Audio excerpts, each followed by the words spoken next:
একতরফা বিচার ব্যবস্থার মাধ্যমে অন্যায়ভাবে চাকরিচ্যুত করা হয়। অধিনায়ক আমাকে ইউনিট থেকে বরখাস্ত করে দেন। আমার সেনাপ্রধানের কাছে আমার একটাই দাবি, আমরা পুনরায় তাকে ফিরে পেতে চাই। 3 দফা দাবিতে সংবাদ সম্মেলন করেছেন বিগত সরকারের আমলে চাকরিচ্যুত ভুক্তভোগী সেনা সদস্যরা। বিচার ব্যবস্থার প্রয়োগে সেনা সদস্যদের এবং সশস্ত্র বাহিনীর সদস্যদের অন্যায়ভাবে চাকরিচ্যুত করা হয়েছে, সেই বিচার ব্যবস্থার সুনির্বাণ করতে হবে।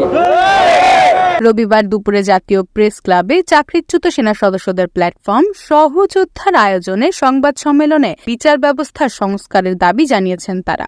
আমাদের যখন জেনারেল আজিজ আহমেদ সেনাবাহিনী প্রধান ছিলেন, তৎকালীন সময়ে সৈনিকদের বিভিন্ন বিষয়কে কেন্দ্র করে বিভিন্ন সামান্যতম ভুল ত্রুটিকে ইস্যু করে একতরফা বিচার ব্যবস্থার মাধ্যমে সৈনিকের কোনো মতামত গ্রহণ না করে অন্যায়ভাবে চাকরিচ্যুত করা হয়। সেনাবাহিনীর একটা দুর্বল পয়েন্ট যে মেয়েলি কেস, এই মেয়েলি কেসের মাধ্যমে আমাদেরকে মানে রিপোর্ট দিয়ে সেখান থেকে চাকরি চলে গেছে।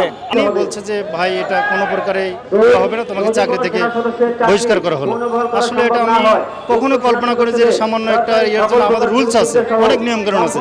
চাকরিচ্যুত সময় থেকে এখন পর্যন্ত বেতন ভাতা ও অন্যান্য সুযোগ সুবিধাদি প্রদান করা, পেনশন প্রণয়ন এবং অন্যায়ভাবে তাদের চাকরিচ্যুত করার একতরফা বিচার ব্যবস্থার সংস্কারের দাবি জানিয়েছেন তারা।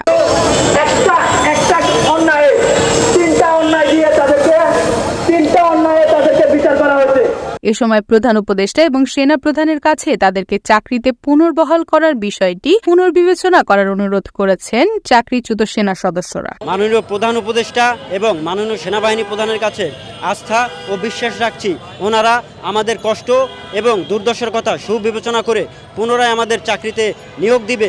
সেই আস্থা ও বিশ্বাসের জায়গা থেকে আমরা ওনাদের কাছে দাবি তুলে ধরছি।